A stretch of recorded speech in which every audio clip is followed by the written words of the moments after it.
Assalamu alaikum to my lovely YouTube viewers and my lovely subscribers. So friends, इतने सारे festive season हैं, तो इस फेस्टिव सीजन में मुंह मीठा तो होना ही चाहिए। तो चलिए कुछ मीठा बनाते हैं। तो बनाते हैं ये स्वीट रोल। चलिए इसे बनाना शुरू करते हैं। तो मैंने ले लिए हैं 10 से 12 काजू और इन्हें मिक्सी की जार में डाल के सबसे पहले हम इसे फाइन पाउडर बनाएंगे और ऐड करेंगे 2 हरी इलायची और लिड लगाएंगे और हल्का सा दरदरा सा पाउडर बना लेंगे कुछ इस तरीके से। फ्रेंड्स आप देख सकते हैं, क्योंकि हम इसमें मिलाने वाले हैं गोली का बुरादा। मैंने गोली का बुरादा नहीं लिया है, मैंने लिया है गोला घिस के। अगर आप गोली का बुरादा लेना चाहते हैं तो वो भी ले सकते हैं।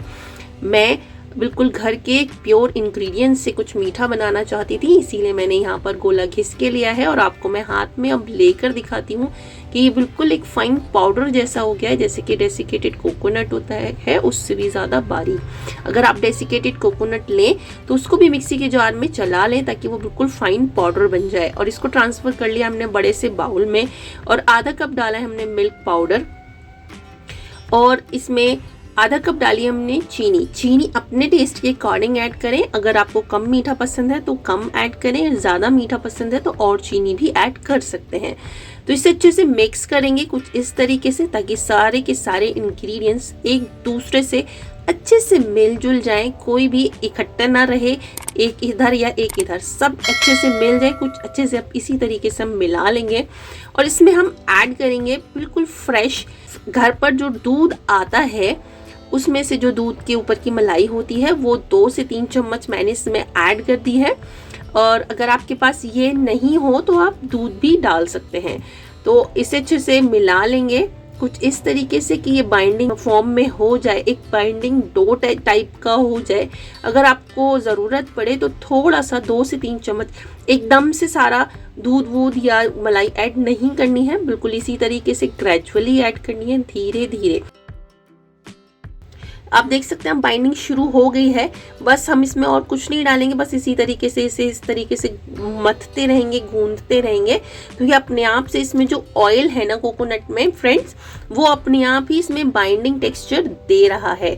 बस इसमें और कुछ डालने की ज़रूरत नहीं है। मैंने सिर्फ इसमें 3 चम्मच वो दूध की मलाई ही डाली थी, वो थोड़ी सी दूध भी था उसमें, बस 3 चम्मच, इसीलिए मैंने बोला। तो फ्रेंड्स अब इसको हम अच्छे से गूंथ चुके हैं। तो डिवाइड करेंगे हम इसको 2 पार्ट में, यानी कि एक जो छोटा वाला पार्ट है, पोर्शन है, वो हमने यहाँ बाउल में रोक लिया है और इसमें हम डाल रहे हैं येलो फूड कलर आप अपनी चॉइस का डाल सकते हैं और मैंने यहाँ पर येलो डाला है। और जो इसका कॉम्बिनेशन है ना वाइट और येलो का, बहुत ही प्यारा और बहुत ही ऑसम लग रहा है। तो आगे मैं दिखाती हूँ आपको कि कितना प्यारा। आप इसको अच्छे से बाइंडिंग देंगे कुछ इसी तरीके से, थोड़ा सा इसी तरीके से, इस तरीके से जैसे मैं कर रही हूँ ना, सेम इसी तरीके से इसको बाइंडिंग देंगे। तो कुछ देर बाद आपको कुछ इस तरीके से ये बैटर है कुछ इस तरीके से बिल्कुल फाइन हो जाएगा। अब इस वाले वाइट वाले पोर्शन को भी हम कुछ इसी तरीके से दूसरे बाउल में हमने रख दिया था, तो अब इसको भी इसी तरीके से हम फाइन कर लेंगे, इसी तरीके से मलते फ्रेंड्स। तो आप देख सकते हैं बिल्कुल वही वाला टेक्सचर आ गया है जो येलो कलर वाला था। तो चलिए अब इसको फैलाते हैं। आप पहले इसका टेक्सचर देखें फ्रेंड्स, बिल्कुल एकदम कोई क्रैक वगैरह नहीं है, बिल्कुल यही फॉर्म होना ही चाहिए। तो बटर पेपर ले लिया है मैंने अपने किचन काउंटर पर और कुछ इस तरीके से हम इसे फ्लैट करते हुए पहले हाथ से ही करेंगे और जो क्रैक्स आ रहे हैं नो प्रॉब्लम, कोई बात नहीं। और हम अब रोलिंग पिन लेने वाले हैं और उससे भी कुछ इस तरीके से हम इसे इवनली स्प्रेड करेंगे, कहीं से ना मोटा होना चाहिए ना ही पतला। तो अब इस लंबा हमने बेल लिया है इसको। अब हम इसको दूसरी साइड से बेलेंगे कुछ इस तरीके से ताकि ये बिल्कुल इवनली शेप आ जाए इस पूरे बैटर की।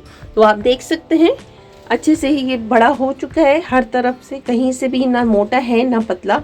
बस इसको अच्छे से इसी तरीके से बेल लेंगे और वो जो येलो वाला हमारा जो बैटर है जो हमने अलग उठाकर रखा हुआ है, पहले हम उसको एक सिलेंड्रिकल शेप देंगे इस साइज़ की जितनी ब्रेथ इस डो की हमने बनाई है। कुछ इस तरीके से शेप दे दी है मैंने इस सिलेंड्रिकल वाली।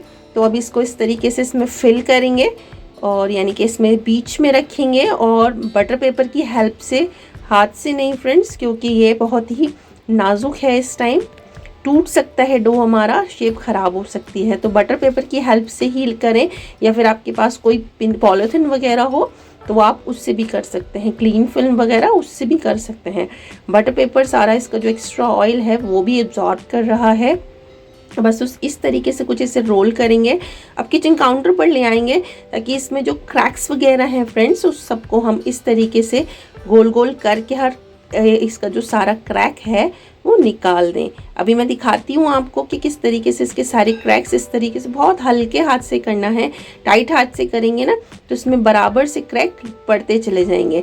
इस तरीके से इसके दोनों साइड्स हम क्लोज कर लेंगे, देख सकते हैं आप इस तरीके से, और इसको इसी तरीके से वापस से रोल करते रहेंगे जब तक ये इसकी जो सारे क्रैक्स हैं वो निकल नहीं जाते। तो अब हम इसे दिखाती हूँ मैं आपको कुछ इस तरीके से रोल करके कि इस तरीके से हमने रोल कर लिया है, दोनों साइड से इसको पैक भी कर दिया है हमने।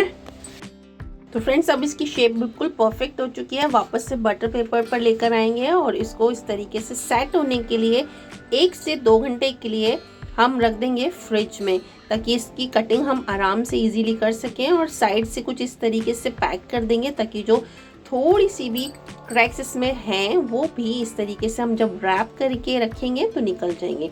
1 से 2 घंटे बाद मैंने इसको फ्रिज से निकाला है, तो मैं अब आपको इसका टेक्सचर दिखाती हूँ। इसमें से निकाल के बटर पेपर में से सारा एकदम ऑयल में हो रहा है, सारा जो एक्स्ट्रा ऑयल था इस मिठाई का वो सारा इसके अंदर एब्जॉर्ब हो गया है।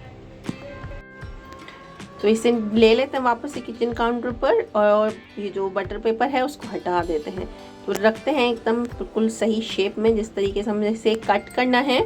और कट करने के लिए मैंने ले लिया है नाइफ़। सबसे पहले इसकी एजेस जो हैं उसको फाइन कर लेंगे ताकि ये जो हल्की हल्की सी मिस मैनेजमेंट हुई है इसमें वो निकल जाए बिल्कुल, और इवनली हमारे जो पीसेस हैं वो आ जाए। सबसे पहले इसकी जो साइड्स हैं उसको कट कर लेंगे, एक साइड कट कर ली, अब दूसरी साइड भी कट करके अब इस पीसेस को हटा देंगे ना। अब इसके बिल्कुल सेम इक्वल साइज में हमने इसकी कटिंग करनी है फ्रेंड्स। बहुत ही पेशेंस रख के चाहे पहले निशान लगा लें, कुछ इस तरीके से बिल्कुल इवनली कट करने हैं इसमें से पीसेस। मेरे इतने बैटर में जो मैंने जितनी भी मेजरमेंट ली थी उसमें से मेरे ये 9 पीसेस बनकर तैयार हुए हैं। तो मैं कुछ इस तरीके से डेकोरेट कर रही हूँ, देखते ही मुंह में पानी आ रहा है माशाल्लाह। और देख इतने सिंपल और कितने कम इंग्रेडिएंट से और इतनी अच्छी और दानेदार मिठाई हमने बनाकर तैयार कर ली, बिल्कुल हलवाई स्टाइल जैसी मार्केट में अवेलेबल होती है। तो फ्रेंड्स आपको भी अगर मेरी ये रेसिपी अच्छी लगी हो तो मेरे चैनल को लाइक करें, शेयर करें और सब्सक्राइब करना ना भूलें। और ये रेसिपी अच्छी लगी हो तो अपने किचन में ज़रूर बनाएं, अपने फैमिली को खिलाएं, खिलाएं। और मेरे चैनल को लाइक करें, शेयर करें और सब्सक्राइब करना ना भूलें। और जो लोग नए हैं वो बेल आइकन को ज़रूर दबा लें ताकि मेरी आने वाली हर वीडियो की नोटिफिकेशन आपको मिले। और इस दिवाली इस मिठाई को ज़रूर ट्राई करें और मुझे फीडबैक दें, और इसको ज़रूर से ट्राई करें, मुंह मीठा करें और करवाएं इस Diwali. Happy Diwali to all of you my lovely viewers. मिलते हैं अगली किसी इंटरेस्टिंग सी रेसिपी के साथ, तब तक के लिए अल्लाह हाफिज़, शुभ खैर।